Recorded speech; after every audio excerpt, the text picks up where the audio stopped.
గుజరాత్ కేంద్రంగా దేశవ్యాప్తంగా మోసాలకు పాల్పడుతున్న సైబర్ నేరగాళ్ల ఆగడాలకు హైదరాబాద్ పోలీసులు కళ్లెం వేశారు.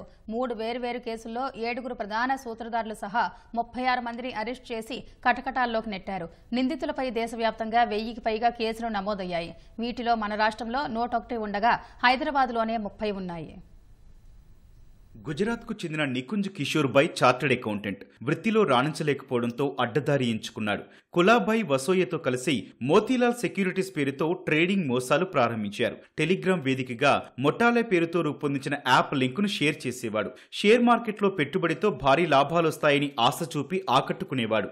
లింక్ ద్వారా చేరిన సభ్యుల నుంచి మొదట కొద్ది మొత్తంలో పెట్టుబడి పెట్టించి లాభాలు వారి ఖాతాల్లో జమ చేసేవాడు. బాధితులు పెద్ద మొత్తంలో నగదు పెట్టుబడి ఉంచగానే ఖాతాలు మూసివేసేవాడు. ఈ లింక్ ద్వారా బేగంపేటకు చెందిన విశ్రాంత ఉద్యోగి నుంచి 60 లక్షల రూపాయలు కొట్టేశారు. బాధితుడి ఫిర్యాదుతో ఇన్స్పెక్టర్ మధుసూదన్ రావు, ఎస్ఐ సతీష్ రెడ్డి బృందం కేసు నమోదు చేసి దర్యాప్తు చేపట్టారు.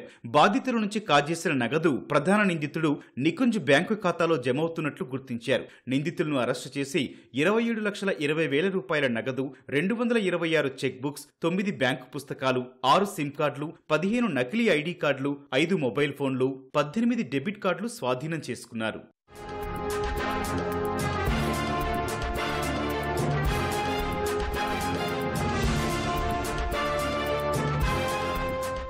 కోల్కతాకు చెందిన దీపక్ రావత్, గుజరాత్ సూరత్ కు చెందిన సాగర్ గోరధన్ భాయ్ ప్రజాపతి, పర్మార్ కిరిట్ నాథుభాయ్ ముఠాగా ఏర్పడి ఫెడెక్స్ పార్సిల్ పేరిట సామాన్యులు భయపెడుతూ హడలెత్తించారు. బాధితుల నుంచి కొట్టేసిన సొమ్మును జమ చేసేందుకు దీపక్ రావత్ బ్యాంకు ఖాతాలను సమకూర్చాడు. సాగర్, నాథుభాయ్ తాము సిబిఐ, ఈడీ, కస్టమ్స్ అధికారులమంటూ ఫోన్లు చేసేవారు. విదేశాల నుంచి వచ్చిన పార్సిల్లో అక్రమ నగదు, ఆయుధాలు, పేలుడు సామాగ్రి ఉన్నాయంటూ బాధితులను ఉక్కిరిబిక్కిరి చేసేవారు. కేసుల నుంచి బయటపడేందుకు సహకరిస్తామంటూ భారీ మొత్తంలో నగదు తమ ఖాతాల్లోకి జమ చేయించుకునేవారు.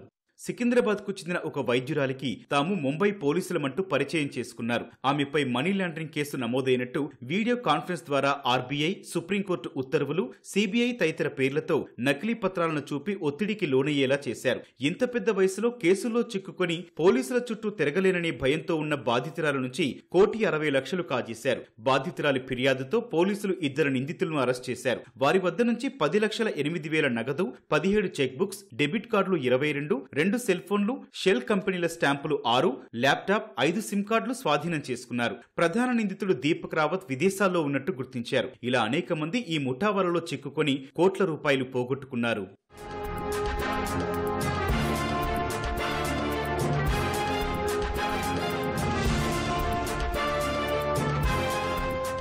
నగరంలోని ప్రజలు సైబర్ నేరాల బారిన పడి రోజు 2 కోట్ల రూపాయల మేర నష్టపోతున్నారని సిపి కొత్తకోట శ్రీనివాస్ రెడ్డి ఆందోళన వెలిబుచ్చారు. ప్రజల్లో అవగాహనతోనే సైబర్ నేరాలకు అడ్డుకట్ట వేయగలమన్నారు.